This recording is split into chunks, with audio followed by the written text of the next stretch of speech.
মানে ধরেন কি করতে পারবেন, ম্যাক্সিমাম গুম করে ফেলতে পারবেন, উঠাই নিয়ে যেতে পারবেন বাসা থেকে। সম্প্রতি একটি ভিডিও ক্লিপে হাসনাত আব্দুল্লাহ নিজের নিরাপত্তা নিয়ে গুরুতর উদ্বেগ প্রকাশ করেন। তিনি সরাসরি বলেন তার বিরুদ্ধে গুমের চেষ্টা চলছে। এছাড়াও তিনি অভিযোগ করেন তাকে উঠিয়ে নিয়ে যাওয়ার মতো পরিস্থিতি তৈরি করা হচ্ছে। তার কথাগুলো ছিল স্পষ্ট এবং উদ্বেগজনক, যা খুব দ্রুত সামাজিক যোগাযোগ মাধ্যমে ছড়িয়ে পড়ে।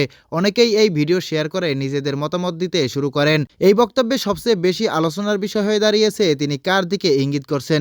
ভিডিওতে তিনি দাবি করেন তারেক রহমানের নেতৃত্বাধীন একটি মন্ত্রিসভা থেকে তাকে হুমকি দেওয়া হচ্ছে। যদিও তিনি সরাসরি কারো নাম উল্লেখ করেননি, তবে তার বক্তব্যে রাজনৈতিক বার্তা পরিষ্কার। এই ইঙ্গিতের কারণে বিষয়টি আরও সংবেদনশীল হয়ে উঠছে। বাংলাদেশের রাজনীতিতে এমন অভিযোগ নতুন নয়। এর আগেও বিভিন্ন সময় বিরোধী নেতা বা রাজনৈতিক ব্যক্তিরা নিরাপত্তা নিয়ে উদ্বেগ প্রকাশ করছেন। তবে একজন বর্তমান সংসদ সদস্য এভাবে প্রকাশ্যে গুম ও হুমকির অভিযোগ তোলায় বিষয়টি অনেক বড় হয়ে দাঁড়িয়েছে।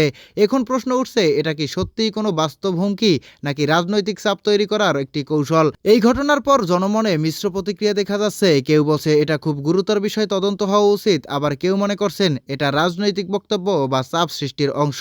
এদিকে এখন পর্যন্ত এই অভিযোগের বিষয়ে সংশ্লিষ্ট পক্ষ থেকে কোনো পরিষ্কার ব্যাখ্যা বা প্রতিক্রিয়া আসেনি, যা পরিস্থিতিকে আরও রহস্যময় করে তুলছে। সবশেষে সবচেয়ে বড় প্রশ্ন হলো, দেশে কি সত্যি একজন এমপি নিরাপদ নন, নাকি এই বক্তব্যের পেছনে অন্য কোনো রাজনৈতিক উদ্দেশ্য রয়েছে? এই প্রশ্নগুলোর উত্তর এখনও পরিষ্কার নয়। প্রিয় দর্শক, আপনার কি মনে হয় হাসনাত আব্দুল্লাহর এই অভিযোগ কতটা বাস্তব, আর এর পেছনে কি রাজনীতির কোনো খেলা আছে? আপনার মতামত কমেন্টে জানাতে ভুলবেন না। ভিডিওটি ভালো লাগলে লাইক, শেয়ার এবং সাবস্ক্রাইব করতে ভুলবেন না।